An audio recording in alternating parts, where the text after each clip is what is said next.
First, open ABCproxy on your desktop. Here you can fill in the criteria you want to filter. Click on the search. The IP addresses in this area are based on the filtering criteria.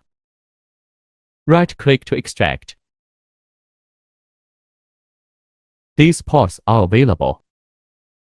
Which port you choose is up to you. Select an IP address at random. The screen above shows that extraction is successful. Click on the Today list. The first IP address is the one we extracted successfully. Click on Port Forward list. Find the IP we just selected. Click on the copy. Open Lalicat browser.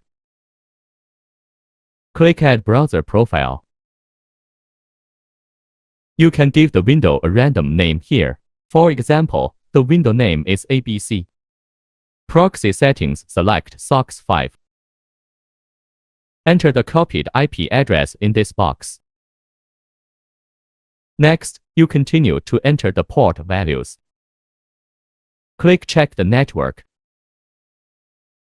The green font will show the country where the IP is located. When you have set your IP address, click Save. Open this window to use it. This is the end of this video. Thanks for watching.